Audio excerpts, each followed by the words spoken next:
All right, hello again. So in this video, we're going to take a look at Photoshop. So Photoshop is an Adobe app, right? It's been around for a long time, forever. Well, maybe not forever, maybe not since like the Middle Ages or anything, but it's been around for a long time.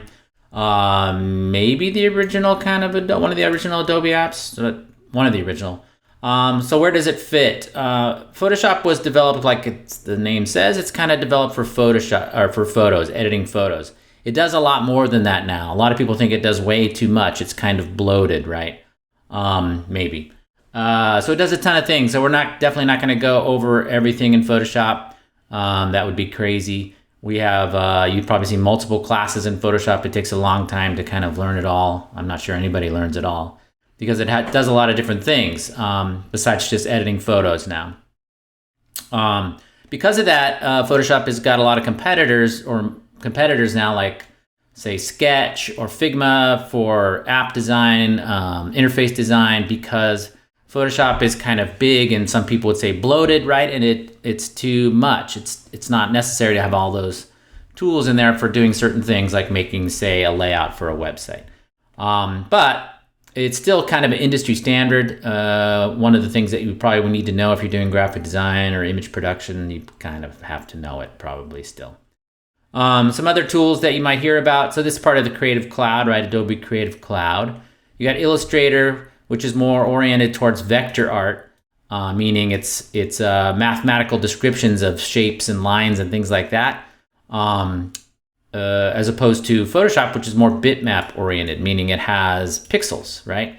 Now there's overlap between both of those. Both of those do some of what the other one does. So there's kind of a blurring of that a little bit. You also got InDesign, which is used for laying out print and design, or print and layouts for print and screen even. That sort of integrates images from Illustrator and Photoshop. You got Premiere for video. You got Adobe XD, which, like I said, it's kind of a competitor for Photoshop too. It's part of Adobe, but because of Sketch, mostly I think, which is Sketch app, which is a Mac-only app to design interfaces, then Photoshop was losing some business to that. So they came up with Adobe XD, which looks a lot like Sketch. And it does some of the same things that Photoshop does, but it's more oriented towards making interfaces for websites and mobile and stuff like that. And there's a lot more apps as well, but that's just kind of where it appears in the whole thing, right? While we're here, let's look at places you can find help for Photoshop besides this awesome video. If this video isn't awesome enough. Just looking up Photoshop help, you can get to a lot of help files, learning and support. This is from Adobe. There's obviously stuff everywhere. Photoshop user guide, which is online. Tutorials, tons of video tutorials online, 200 and something tutorials. As of this video, there's probably more by the time you see this. So there's a lot of things that you can use, or information you can get, and there's stuff on YouTube and everywhere, and LinkedIn Learning and stuff like that. So this is not a comprehensive thing about Photoshop for sure. This is just the basics to get you started, and you'll probably see other videos in the class or outside of class that will help as well. So here's what we're going to go over. We're going to go over kind of the basics, opening images, saving them, stuff like that. We'll go over the tools, just kind of really quick run through of the tools and the menus. So the tools are down here on the left side, the menus are at the top. And then the windows and the panels. There are 2.2 billion actually windows that you can open. So we're not going to go over all those, but we'll go over some of the important ones. You should have this image. I think I probably gave it to you if I'm nice. Sometimes I'm nice. And it has a little screen or a guide here to all the tools and things. And then we're going to go over filters a little bit. But yeah, just kind of the basics, moving things around. So opening an image, how can you open an image? Well, if you're in Bridge, you can just double click an image to open it. So that was pretty fast, right? So I went to Bridge and then I double click, right? So that will open an image from Bridge. You can obviously also go to File, Open in Photoshop, and then navigate to a file if you want to open it. Say I wanted to open this one again. I'll just say open, right? So that's another way to open files. You may have to adjust what type of file it is. in here occasionally, but there are more controls in here in the open dialog to be able to do that. You can also right click, like if you're on your computer, right? I'm on a Mac, but it's pretty much the same on a PC. If I right click on an image PSD file, for example, which is a Photoshop document, and I say open with, and then I can go to Photoshop and it opens that way. So lots of ways to open files. You can even drag it to the icon for the app. There's probably more than that. Saving files. So if I want to save something, there's a lot of ways to do that. That's one of the problems I think with Photoshop is there's too many ways to do everything now because they keep adding more, kind of bloated, right? So I'm going to go to File. Let's say I wanted to save this. I could go to Save As, and there is Save As. I haven't done anything to this image. If I did, then it would say Save. There's also Revert. So let me show you that actually. So let's say I do something horrible, disfiguring to this girl here, and I'm going to click on a layer, and I'm going to paint on her. Oh no, it's graffiti. So I go up here to the top, and I can click on File, and I could go Save if I wanted to save that horrible mistake, or I could go Save As if I want to save it as a new file, or I can click on Revert, and it goes back to the last saved version. So if I show you that again, if I paint or do something right up here at the top, you see the little asterisk here. That means that I've done something, but it's not saved. So if I save, that will go away. So I don't want that to save that because that doesn't look too great. So I'm going to undo, which is Command Z. That's our one of our commands. Command Z. If I say command, or if we say command on a Mac, it's the equivalent is control on a PC. So that's undo, and there's multiple undos. And that goes for everything pretty much. If some of the shortcuts have a command in them, they are control on a PC. If they have option on them on a Mac, they are alt on a PC. So that's good. Let's talk about file formats just for really quick. Well, just one more way to save files. Like I said, there's multiple ways. You can also go to the export menu here, right here, and then you can see quick export as JPEG or export as, and you can set what kind of file you want to save. And you've probably seen that in another video, or if you haven't, you will. But that's another way to save and sort of export or take an image from your original and save it out. As far as file formats, if I go to Save As, you'll see a bunch of file formats you can save as down there, right? The most common are going to be JPEG for the web, or just to save a file. PNGs also for the web, or just to save a file, or Photoshop. So Photoshop is a PSD file. You can see some of these have PSD on them, right? That means Photoshop document. JPEG is JPG, and PNG, I don't see a PNG, but PNG is a PNG file, portable network graphic it's called. You could also theoretically see a TIFF file. That's an older format. It's uncompressed. If you're doing super high-end work, you might see that. Yeah, that's most of it. There's more, but that's the most probably common ones. So that's file formats. And again, I'm kind of glossing over this, obviously pretty fast. So you can look up more information about these, or you'll see it in other videos and things like that. Yeah, so there's a lot of stuff here, right? So we've got our document window. That's this window here. I can zoom in by doing Command plus to zoom in, or Command minus to zoom out. You can also see that under the View menu. Here's zoom in and zoom out right there. You can also go Command 0 to fit on screen, which means it'll zoom as big as it can get to fit in the document window. That's a convenient one to remember. You can also zoom to 100%. So what does that mean? Up here it says 100% right there. That means I got 100 on my quiz. No, it doesn't. It means that every pixel on screen generally is 1 pixel in the image. So if we were looking at this on a website, for example, that's how big this image would be, way too big. If I zoom out, or I did Command 0, now you can see that it says 73.5%. That's what we're zoomed at right now. Another way to zoom, a fun way is, I guess it's kind of fun for nerds. If you hold down Option, you can use your scroll wheel if you have one and zoom out, and scroll the other way and zoom in. So that's Option or Alt on a PC, and scroll wheel if you have a scroll wheel. And you can use scroll wheels on a Mac too. Don't let them tell you any different about that. That's a lie. You can do it. Whoa, that's too much. I'm zooming a different way. So sometimes when I'm zooming in these videos, you guys probably know that, but I'm zooming the view on the computer, I'm not zooming in Photoshop, so it might get confusing that way. All right, so wow, we did this whole thing already. Oh, I forgot one thing. So let's say if I zoom in, I want to show you how to pan around, right? I'm zoomed in, now I can't see my image.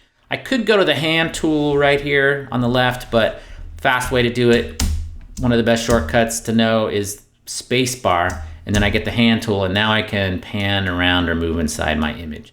So a lot of times you're gonna end up zooming in, zooming in to the image and zooming back out, and when you're zoomed in, you can move around. Another way to do it is, since we're here, let me zoom in a little bit, and then you look over here, there's a navigator panel right there, and you can drag inside that. The little red rectangle means where you are in the image. Look, I'm gonna give you guys motion sickness. I'll try not to, sorry about that. So that's another way to do it, is to, yeah, I'm gonna make myself sick if I keep doing that. I won't zoom anymore so much. So that is to pan around using the hand tool. Okay, let's go to the tools. So we got the toolbar over here on the left, correct, right?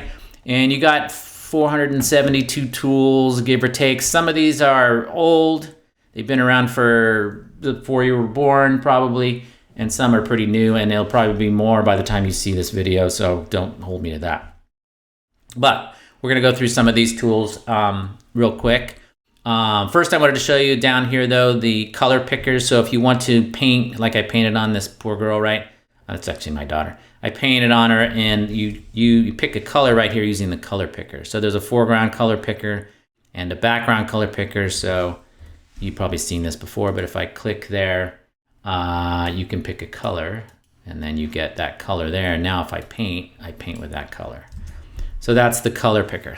So let's go to some of the tools up here. So you've got the top one here is one that you need to use quite a bit, which is called the move tool. So if I, let's say I make a selection and I grab the move tool. Oops, I'm on the wrong layer here. Hold on a minute. Let's go here. And I grab the move tool, I move things, right? So oh no, I gave her some sort of brain surgery thing. So that's the move tool. You can move layers around, and we're going to talk about layers, but that's an important tool, which is the move tool. By the way, any of these tools that have a little arrow next to them, if you can see that, that means they have a tool underneath. You can click and hold and get to that tool underneath. Almost all of them do. Not every one of them, but almost all of them have that. So be aware that that's on there. And they also have these cool little animations now, where if you roll over a tool, it'll tell you kind of how it works and what it's for and stuff like that. You can turn that on and off. Then I've got my select tools. I believe there's a whole other video for that, so I'm not going to get into that, but that's how you basically make a selection of something. That's what you want to modify. So for example, if I make a selection of her head and I go to filter and I go to blur and Gaussian blur, now I blurred that part. So what selections are basically you're saying which pixels you want to mess with and mess up and destroy or modify or whatever you want to do. So that's the selection tools, and there's, like I said, a separate video for that. There's also a crop tool, which is used for, guess what, for cropping. Let me deselect here.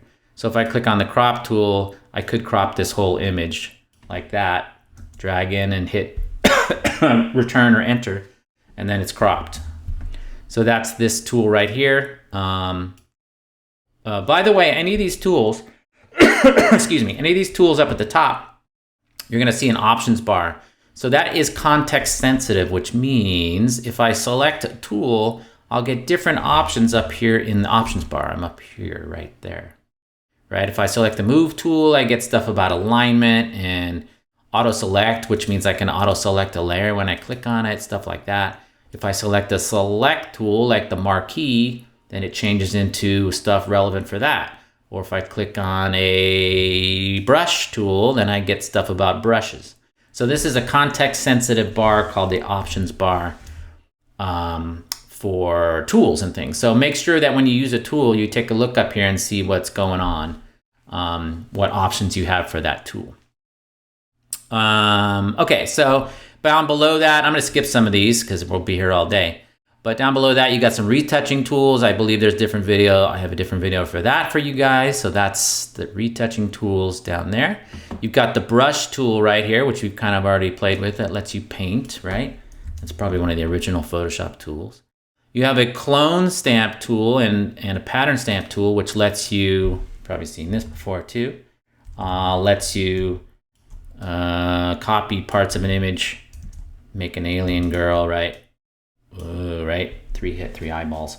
That's the clone stamp tool. That's been around for a long time. There's a history brush tool even. What does that mean? It doesn't teach you European history or anything. What it does is it lets you paint with older versions of your image. It's kind of crazy. So that's what that is.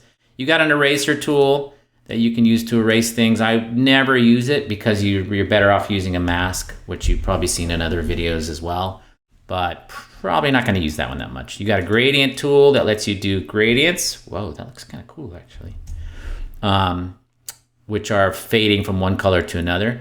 You've got some old school tools here. The blur tool. Wow, that's a big brush. So what I'm doing, another shortcut that's really good is the square keys. You've probably seen this maybe. I keep saying this, but maybe you have, maybe you have not. You've seen these other in other videos. I'm using the square bracket keys, which are next to your P on your keyboard to resize the brush or the tool. So I could also go up here to the options bar that we mentioned and do it there as well. But let's say I grab this blur tool and I blur her face. Or I grab the smudge tool and I smudge her face. That's very mean-spirited, but that's underneath there. You've also got a sharpen tool. You've got a burn and dodge tool. These are left over from the days of photography, actually using a larger and film and photographic paper and junk like that, where you could say, well, I want part of this image to be lighter, so I'm going to dodge it, which means you literally would hold your hand or some sort of little thing like this, like a paddle, over the enlarger and block the light, and that would let you make certain parts of your image lighter if you wanted to. Now she looks like she has skin problems. Yeah, so that is the dodge tool. There's a burn tool, which does the opposite, makes it darker. A lot of this stuff has more modern sort of ways to do this stuff, so you don't have to use these tools anymore, but they still are there. You've got a type tool, which is used quite a bit, right? So the type tool, the way this works is if I click on it and then I click inside my image, and up here in the options bar that we mentioned before, you can pick the font and the size and the alignment of the text and the color. Here's the color. So I'm going to change the color to beautiful teal, no, goldy kind of greeny thing. All right, I'm using my color picker there. Say okay. And then I type, right? It's type tool, so I can type. The type tool keeps getting more abilities, and that's not very good English or any language actually, but the type tool keeps getting more fancy and more controls as we go along in Photoshop. So because more people are using it to do kind of general layout, which you would have normally done in Illustrator or InDesign, but there's quite a few type tools in here. And then when you get done with what you're typing, you can say enter, and that kind of gets you out of that type tool. And now I could grab the move tool and I can move it around and that kind of stuff. By the way, anytime I make a type layer, which we're going to get to, if you look down here in the right in the layers palette, there's the type layer that I made. So it comes as a separate layer, which we're going to talk about in a minute. But if I want to get rid of that layer, I can drag it to the trash because I don't want it. And there we go. So now I've gotten rid of that type layer. So that's the type tool. There's also a pen tool. So this is what I was talking about as far as Photoshop and Illustrator kind of mixing themselves up a little bit of copying going on. I guess they're copying each other. But the pen tool is a vector tool, which lets you draw these Bezier curves. Even you see it here in the little help illustration. That is one of the main tools in Illustrator as well. So, but it is here in Photoshop too. So these are vector tools, these two here, selecting and drawing vector shapes. You got the hand tool, which we already looked at, right? If you're zoomed in, you have the hand tool, you can move around. but you can also do it by holding down the space bar and getting that. Then you got a magnifying tool, which we already talked about. Cool, I think that's it. Oh, but at the bottom here, we have a quick mask mode tool, but you'll see that in the selections video, I think, or other places, but that's also for selecting. All right, so that is some of the tools. And sorry, this is so fast again. The good thing about this is you can play this back over and over and over again and watch it, right, if you want to. Okay, so now we're gonna go over the menus up at the top. Unfortunately, it's not like sushi or Indian food or anything good. It's Photoshop menus, but yeah, it's okay. So up at the top, you have, underneath Photoshop, you have preferences. That's where you can change preferences for Photoshop, like where your disks are going to be used to store or scratch information. That means like where it's going to, kind of the working space. On a PC, I think that's under Edit, so you might look under Edit for that. But there's some stuff underneath the Photoshop menu up here on a Mac anyway. Underneath File, you have things like Save and Revert that we saw already. You also have that Export panel there. And you have other things like scripts and things that you may have seen in other videos, like image processors, batch processing, things like that. So that's all underneath the File menu. Underneath Edit, you have things like copy, paste, the usual stuff like that. You also have Fill, which lets you fill a layer with a color. All sorts of crazy stuff. Puppet Warp, things I'm not going to get into. Free Transform is there. So let me show you that. So if I go to, I'm selecting the layer with the girl on it right there. I just click on it. And then I'm going to go to Edit and Free Transform. And that lets me grab that layer and change it. Or if I hold down certain modifier keys, I can do crazy stuff like that. So that's under Free Transform. If I don't like that, I hit Escape. But that's underneath there. So there's a lot of things under there, is what I'm getting at. You can rotate things, skew them, flip things horizontally and vertical. That comes up sometimes. There's also stuff about brush presets and color settings. Way too much to talk about. That's what I mean, but it's a very deep program. Underneath Image, you have a bunch of mode things you can do. You could change this to a grayscale, for example. So I just changed it to a grayscale image, meaning it's black and white. So that's underneath there under Modes. There's RGB for screen. There's CMYK for print and things like that. There's also a bunch of adjustments you could do. So I could, let me make sure I'm on that layer again. I'm on the layer with the girl. I could go to Adjustments and say Hue and Saturation, and then I could add saturation to that layer. Whoa, she got us too much sun. Usually you're not going to use that. You're going to do that with an adjustment layer, which I'm going to show you in a little bit as well. But that's underneath there, Adjustments. You've also got some auto settings. One thing that you probably should know is image size. So you can go to Image and Image Size, and that's where I can change the image size. That makes sense, right? So if you want to make it bigger or smaller, you could do that there. Generally, you don't want to make an image too much bigger than it already is. It will lose quality, but you usually can go reduce quality or reduce size. So that's under Image Size. Canvas size is a little bit different. If I click on that, let's say I made this my canvas 4,000 pixels instead of 2,000. So I'm going to type 4,000 there, say OK, and it's going to think for a while. And now if I zoom out, now I have extra space in my document. So it's kind of like the document size versus the image size. So that was using canvas size. So if you need more space for stuff, you want to make the image big, the working area bigger, you can do that with canvas size. There's also rotation, some other things in there. We'll skip the rest of that. Then there's a whole menu for layers. So we're going to get to layers in a minute, but a lot of the same stuff under the layer menu is also over here in this little flyout menu right there. It's very small. It's a little menu icon right there. You click on that and you get to a bunch of things related to layers, like copying and converting and things like that, all kinds of complicated things. But it's a lot of the same stuff that's under this menu. It may be the same. I don't think it's exactly the same, but it's very similar. Under the type menu, that's all about text, right? So yeah, so you can take a look at that. There's not much to say about that at this point. Under the next menu, the select menu, like I said there, you may see this stuff in another video, but it's all about making selections, which we said are ways to isolate pixels that you want to mess with, right? So that's under the select menu. Then you've got a filter menu. So that one is fun, right? So I'm going to deselect here. And I'm going to make sure I'm on the layer with the girl here. And I'm going to go to filter, and then there's a filter gallery.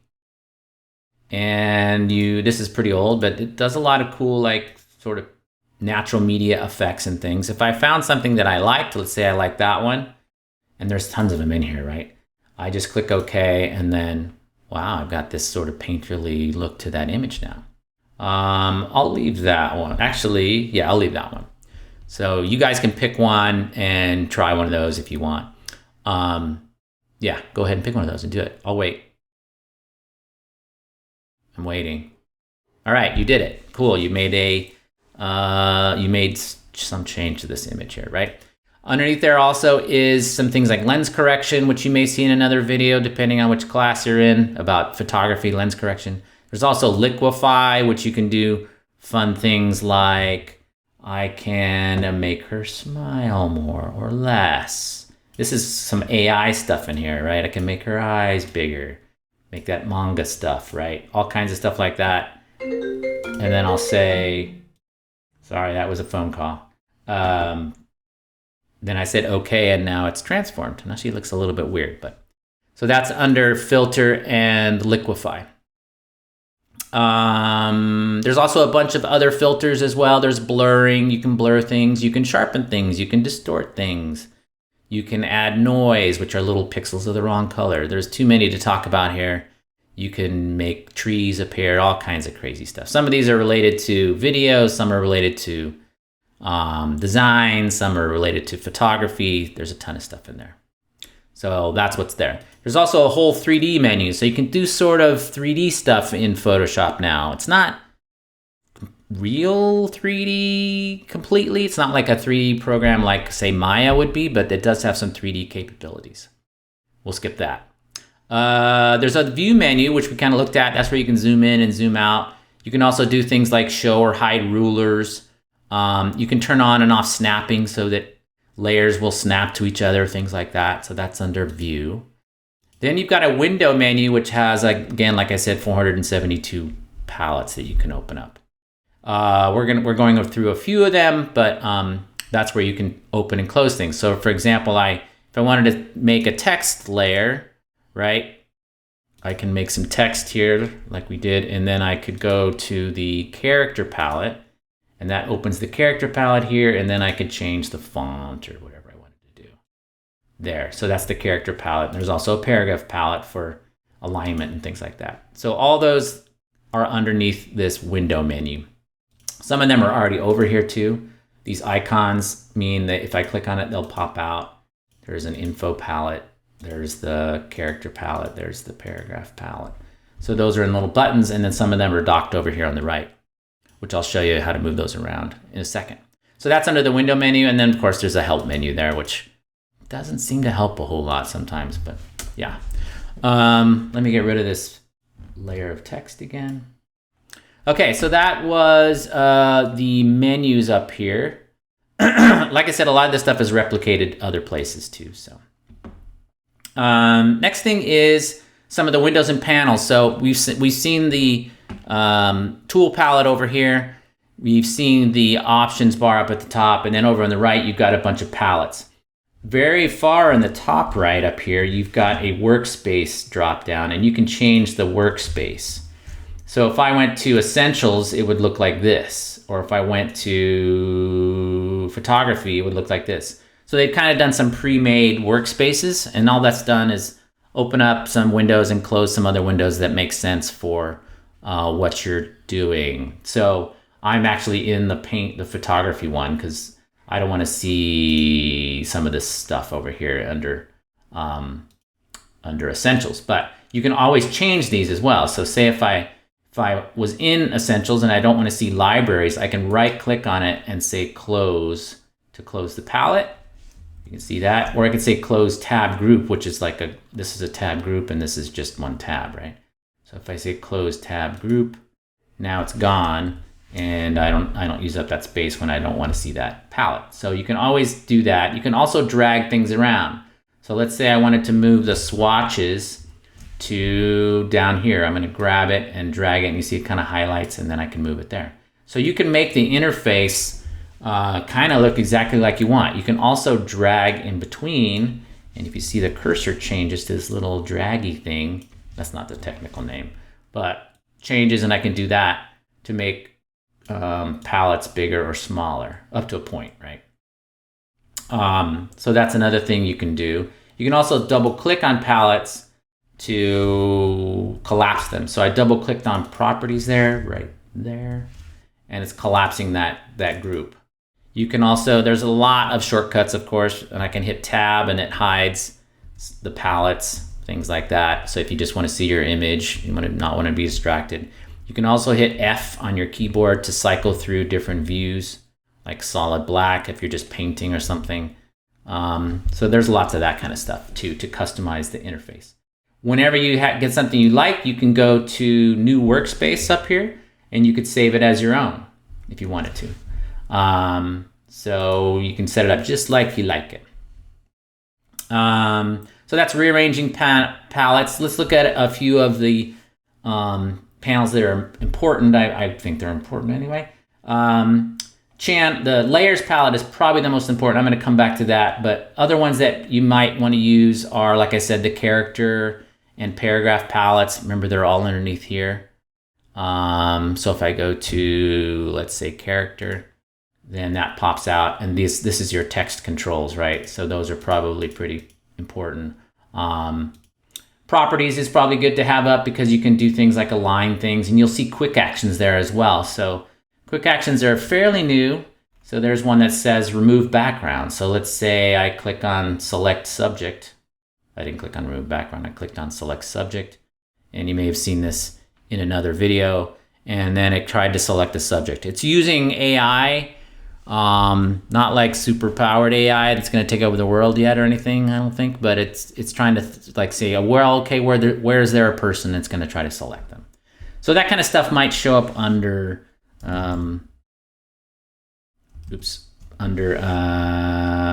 quick actions. Depends what you're doing. But properties is good to have around. Adjustments is pretty okay. It has some of these common adjustments, but a lot of these you're going to do down here in the layers palette. You also got swatches with different colors. You've got color palette, gradients, all kinds of things that you can show up. So if these have a check on them, they are open. If they don't, then they might not be open. But there are tons of them, so we can't really go through all those. One that you may go, I'm going to go back to the photography layout. One you might look at is histogram. So I went to the photography workspace, and then there's a histogram up here. That's similar to the histogram in your camera and also in Camera Raw and Lightroom. It's a plot of the colors or brightnesses in your image. So that's one, if you're doing photography, you might want to see that one. And a history panel. So that one is right here. So the history panel is pretty cool. It's this one right here. And what that lets you do is you can go backwards in time by clicking on these. So now if I keep going back, I went to before I did that filter that we looked at.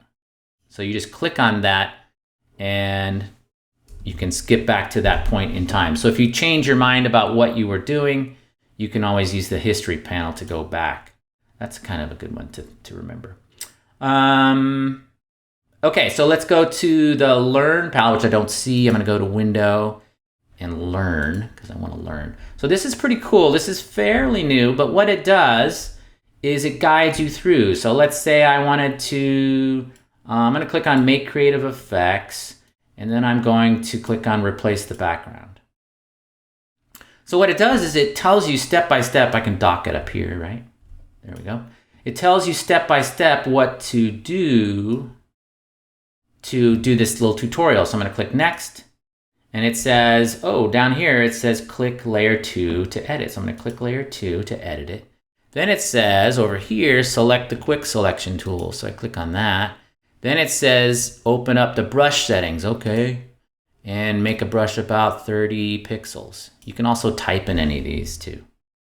Oops, I could type 30. And set the hardness to 100. Okay, that's good. Press enter, okay. Now click and drag over the blue pencil, all right?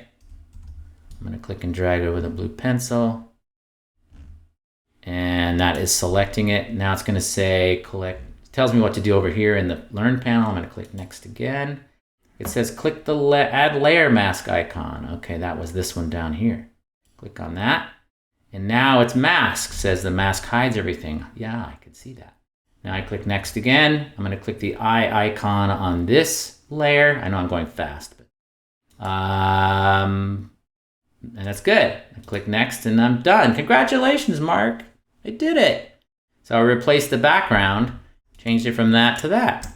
There we go. So the point is, there's lots of good tutorials in that. Why did I just do an Italian accent? There's lots of good tutorials inside of that Learn panel. So I wanted to show you that. It's pretty cool. All right, let me revert back to my regular photo workspace. There we go. I don't want this library. Yeah, where'd my image go? There it is. Okay. Oh, I didn't even show you that. That's a good point. So once you open another image, you will get little tabs. I should have really showed you that. Here's little tabs of the images that you have open. So here's the one that I just did the tutorial, and here's the one I was showing you guys. All right. So that is the Learn panel. So the last thing is the Layers panel. And I wanted to show you that one specifically because that's the one that you're going to be working in a lot. A lot of the times. So you pretty much always are going to have that open. So the down here at the bottom, you've got some buttons, and then you have some controls for the layers up here. But the way you can think about layers is, the way I think of them is sort of transparent pieces of plastic or yeah, like overlaid pieces of plastic where you can put stuff on and you can move it around. So I could, for example, I could grab the Move tool, which remember was our first tool up here. And then I could select that girl's layer, which is this one, by clicking on it. I just clicked on it. And now if I grab it, I can move it around, right? So it's just kind of independent pieces of your image, layered up in stacks. So that's the way you can think of it. So anything down below in the layer stack, let me put this over here in the middle so you guys can see it. Anything down here in the layer stack is farther down. So if I take this layer and I move it, if I want to move it, I can just drag it. If I drag it below that white layer, it's gone. It's not really gone. It's just underneath. So if I drag it again, it kind of highlights that. You see the little blue highlight? That means it's above it. If I want to turn off a layer, I can click on the eyeball to hide and show it. I can also group layers. So there's a button right down here that says create a new group. So if I click that, it will make a group called Group 1. If I want to put stuff in that group, I just drag it in like that. And you can still rearrange inside the group. That gives you a lot of different controls, plus you can kind of put things together. So I have all these text layers are in this text group right here, if you can see that. And if I can collapse it now, I don't have to see all those layers. But I know that if I click that eyeball now, all the text layers went away at once instead of individually. So things like that. So it's good for organizing. By the way, any of these you can double click on the name and change the name. So I could put text 2 or whatever I wanted to for that. That goes for these layers as well. So that is groups. Down here at the bottom, like I said, you've got some buttons. So if you want to get rid of a layer, you just drag it to the trash can here, and that gets rid of it. I'm going to undo that. If I want to duplicate a layer, I can drag it to the new layer icon, and that duplicates it. See, that duplicated that. I'm undoing this every time so I don't completely screw everything up here. If you just click without dragging anything to the new layer, it just makes a new blank layer like that. Then you've got this button, which we said creates a new group. Then you've got a button that is adjustment layers, which I want to show you as well. So I'm going to zoom back out. So let's say I wanted to change the way this image looks. So I'm going to click on this black and white, I call it a black and white cookie, this button here, and that creates an adjustment layer. And I'm going to go to, let's go to levels. And then I get this, which is called an adjustment layer. So what happens is this will apply an effect that goes down through the stack. So if I go up to my properties now, the properties panel is where you're going to do this stuff, and I do this, you see how it's now changing that image, right? I can make it more contrasty, and we're not really getting into levels, but I'm making some adjustments there. That looks creepy. Oh, whatever. But anyway, that's how that works. The good thing about adjustment layers is they are non-destructive, meaning they haven't really changed this image at all. So if I turn it off by clicking on the eyeball, it goes back to normal. I could do a levels adjustment layer directly on that image by going to layer or image adjust, and there's levels again. Remember how I said people don't usually use that a whole lot because it's better to do it with an adjustment layer because it's non-destructive. I can always go back and change it or turn it off. So that is adjustment layers, and there's a bunch of those in there. Things about saturation and making things black and white and things like that. Inverting colors. I could go to invert and I invert it. Wow, that's weird. Stuff like that. But that's under adjustment layers. One more quick shortcut that you may or may not have seen before. If I only want that adjustment layer to affect one layer as opposed to everything below it, now there's nothing else really below it in this example. So it doesn't really make sense, but if I hold down Option, you see how this cursor changes? Right there, I hold down Option and I click between those two layers. It's kind of a secret little weird trick. And now I've created what's called a clipping group, and this little arrow shows me that. And that means that this adjustment layer is only affecting this layer. It doesn't affect that one, which it wouldn't anyway, it's a white layer, or that one. If I click again, hold down Option, and you see it has a little different icon. Click again. Now it's affecting everything below it. So that is an important thing to remember if you want to use these adjustment layers. Last thing, I think on layer, or two more things actually. I'm going to make a text layer. I'm going to say, I'm going to click on the type tool, and I'm going to click up here, and I'm going to type Haven, which is her name. Kind of a weird name, right? I know. But I'm going to click on Haven, type her name there. I'm going to double click to select it. I'm going to go up here to the options bar, and I can click right on top of this and drag. A lot of the numbers or controls. Now I zoomed in a weird way. No, I lost it. Let's try that again. I'm zooming two different ways at the same time. A lot of the numbers up here, if I double click to select it, you can drag right on the control. You could type in here, you could also click on this drop down, but I can drag left and right, if you can see that, and resize it. So, and it's kind of live. So I'm dragging right to make it bigger. I wanted to show you that. A lot of the controls that have numbers in them, you can do that. You roll over the name of the control and it changes. Like you can see it right here on opacity. All right, so I've kind of made that text right, and then I'm going to move it there. And then I'm going to go down to the effects panel, and I'm going to click on effects. And I wanted to show you there you can add effects. That makes sense, right? FX, but they're effects.